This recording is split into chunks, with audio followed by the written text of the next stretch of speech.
এমন সময় দিলেন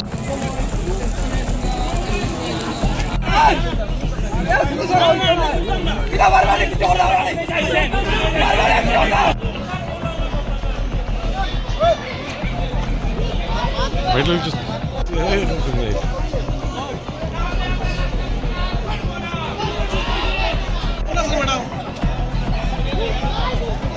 রাসন দিগো আজকে এসেছে না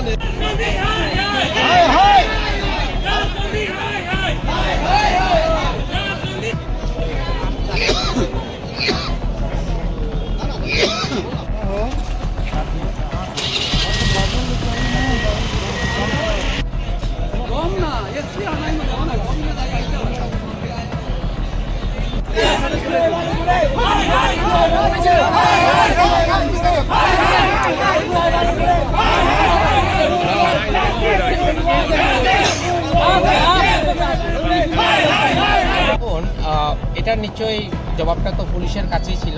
কেন গ্রেফতার করা যাবে না? আপনাদের কি মনে হয়? আমাদের তো মনে হয় হয়তো এখানে অনেকটা চক্র কাজ করছে। কি ধরনের চক্র হতে পারে? যেটা আমাদের একজন সাধারণ জনগণ হিসাবে অনুমান করছি, হয়তো পুলিশ প্রশাসনের সঙ্গে তাদের একটু কথাবার্তা হয়েছে, বা হয়তো তাদের জানে শুনে ও কোথায় আছে ও না জেনেও, মানে জেনে জেনেও ওদের গ্রেপ্তার করছে না। আমাদের এটাই অনুমান, হয়তো পুলিশ প্রশাসন জেনে জেনে ওনাকে গ্রেপ্তার করছে না, এরকম আমাদের একটা অনুমান। তবে আমরা আইনের পথে থাকতে চাই। আমরা ভারতের তৈরি সংবিধানের যে আইন, সেই আইনেই আমরা চলতে চাই। আমরা পুলিশ প্রশাসনকে আবারও আমরা জোর দিয়ে বলছি ওনাকে অতি সত্বর গ্রেপ্তার করার জন্য। এই প্রাসঙ্গিকভাবে একটা প্রশ্ন চলে আসছে, আপনারা দেখেছেন কিছুদিন আগে ধর্মনগরে প্রসেনজিৎ সরকার নামে একজন ডেলি নিশ্চয় এখানে আর প্রসেনজিৎ সরকারের যে ঘটনাটা, সেটা ওইখানের এলাকাবাসীকে অসংখ্য ধন্যবাদ জানায়। খুব সচেতন নাগরিক ছিল এবং তারা অতি সত্বর এটার জন্য বিরোধ রাস্তায় নেমেছে এবং পুলিশ অতি সত্বর ওনাদেরকে অপরাধীদেরকে গ্রেপ্তার করেছে। আমি তাদেরকে অসংখ্য ধন্যবাদ জানাই।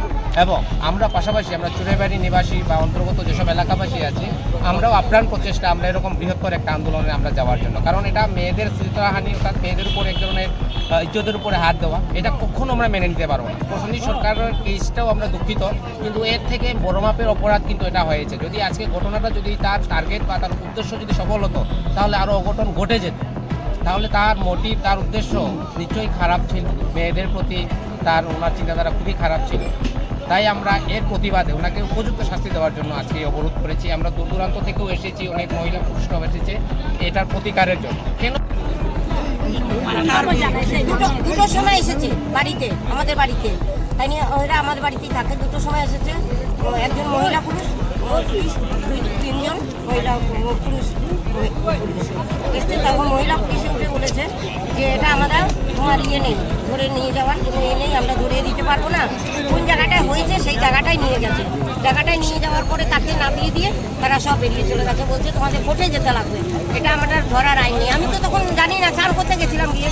যদি চান করতে না যেতাম, আমি এসে বললাম বলে যে মদ খেলে ধরে নেওয়া যাওয়া হয়, বাচ্চারা খেলা করলে মারামারি করলে ধরে নিয়ে যাওয়া হয়, আর এই একটা রেপ কেস করেছে, এটার কোনো আইন নেই।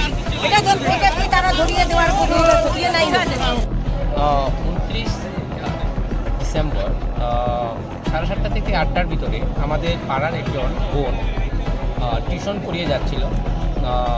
ওনার বয়স আনুমানিক 24 থেকে 25 বছর। সে এখানে পাড়াতে টিউশন পড়ায়, নিজে মাস্টার ডিগ্রি করায়। তো যখন এই রাস্তা দিয়ে যখন ও বাড়িতে আসছিল, তখন রাজনন্দী নামে এক ছেলে, এখানে পাড়ার প্রতিবেশী একজন, ওনার সাথে জোর জবরদস্তি করেছে বলতে প্রথমে ওনার মুখ বন্ধ করে দিয়েছিল, তারপর গলাতে ধরে ওকে টেনে নিয়ে যাওয়ার একটা উদ্দেশ্য নিয়ে সে ওখানে দাঁড়িয়েছিল। ওটা পিছন দিক থেকে সে ধরেছিল। যখনই সে তার হাত থেকে ছোটার জন্য চেষ্টা করে, তখন সে দৌড়ে যখন বাড়ির দিকে যায়, তখন বাড়িতে মা বোন বের হয়ে তাকে সুরক্ষা করার জন্য, তাকে ঘরে নিয়ে আসার জন্য চেষ্টা করে। তখন তারা রাজনন্দীর চেহারাটা দেখেছিল যে ছেলেটা এটাই ছিল। তারপর ওই দিন রাত্রেই থানার মধ্যে, চুড়াইবাড়ি থানার মধ্যে এলাকাবাসীরা এফআইআর করেছিল। তো এফআইআরের কাগজটা ওইখানে টেবিলেই ছিল, দেওয়া হয়েছিল। পুলিশের যে ইনচার্জ ছিল উনি রিসিভ করেছিলেন, কিন্তু পরবর্তীতে আমরা খবর পেলাম যে ওই এফআইআরটা নাকি টেবিলেই আছে। তারপর আমরা আবার থানাতে গেলাম, পুলিশ প্রশাসনের সঙ্গে আমরা কথোপকথনের মাধ্যমে তারপর পুলিশ প্রশাসনকে আমরা জোর দিয়ে বললাম যে ওনাকে এফআইআর রেজিস্টার করতে হবে, বা কেস রেজিস্টার করতে হবে। তো এরকমের যখন পদক্ষেপ আমরা নেওয়ার জন্য প্রস্তুত হলাম, তখন পুলিশ প্রশাসন বাধ্য হয়ে এই কেস রেজিস্টার করে বা এটার উপরে অ্যাকশন নেওয়ার তারা আশ্বাস দেয়। আজকে জানুয়ারি 3 তারিখ, দেখুন এখনও অপরাধীর কোনো খুশ পাত্তা নেই, এখনও অপরাধী গ্রেপ্তার হয়নি। এই রাজনন্দী ছেলেটাকে কেউ এখনও গ্রেপ্তার করেনি, পুলিশ এখনও গ্রেপ্তার করেনি। এই এত বড় একটা অন্যায়, সামাজিক একটা অপরাধ করার পরেও পুলিশ প্রশাসন কেন এটাকে গুরুত্ব সহকারে দেখছেন, আমাদের প্রথম প্রশ্ন। আর আজকে এত বড় অপরাধের পরেও ওনাকে কেন গ্রেপ্তার করা হচ্ছে না? কেন এখন অপরাধী স্বাধীনভাবে ঘুরে বেড়াচ্ছে?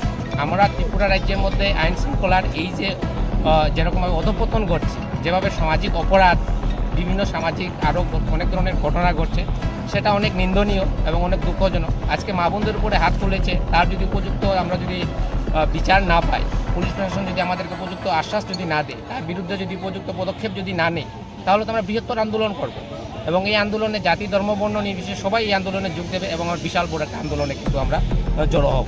আমরা এই আশ্বাসটাও আজকে দিয়ে যাচ্ছি, আমরা বৃহত্তর আন্দোলন করব যদি পুলিশ প্রশাসন সঠিকভাবে তার কাজ যদি না করে। এই কারণেই আমরা আজকে এই চুড়াইবাড়ি অন্তর্গত এই চুড়াইবাড়ি কদমতলা রাস্তার মধ্যে এই পথ অবরোধটা করেছি, ওনার বাড়ির সামনেই করেছি, যে ভিকটিম, এই ভিকটিমের সামনেই আমরা পথ অবরোধটা করেছি। গাফিলতিতে আমরা এই রাস্তার উপর আন্দোলনটা করছি। মানে কি ধরনের গাফিলতি?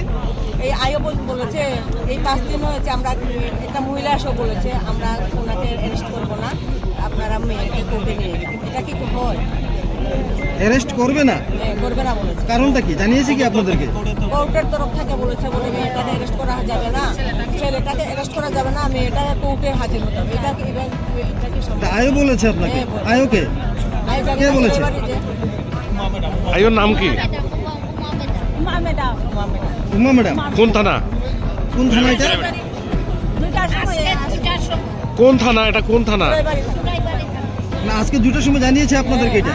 আর এখন রাস্তা অবরোধ করার সাথে সাথে এসে ওই থানা থেকে একজন মানে জানি না কে পুলিশের এসে বলছে অ্যারেস্ট হয়ে গেছে। কিছুক্ষণ আগে বলেছিল অ্যারেস্ট হয়নি, আর অবরোধ করার সাথে সাথে বলছে অ্যারেস্ট হয়েছে। এটা তো আমরা প্রমাণ পাইনি।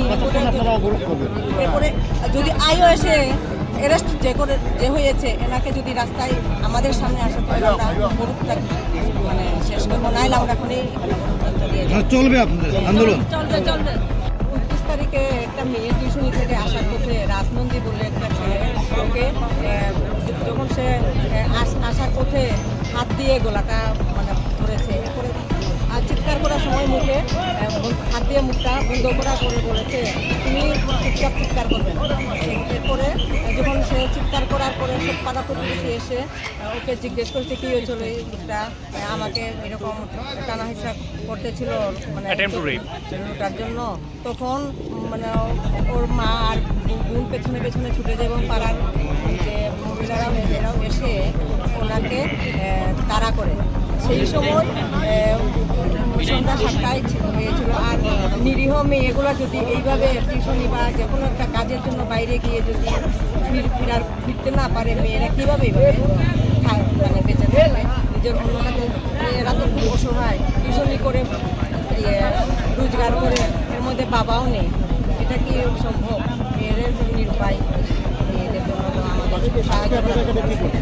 আমরা এখানে 29 তারিখে যেহেতু এই ঘটনা ঘটেছে, কিন্তু এখনো পর্যন্ত এই 7 দিন পেরিয়ে গেছে, কিন্তু এখন পর্যন্ত আসামিকে এখনো গ্রেপ্তার করা। তো রাস্তা ব্লক করার উদ্দেশ্য কি আপনারা? ওই লোকটাকে গ্রেপ্তার করার জন্য, মানে যে অভিযুক্ত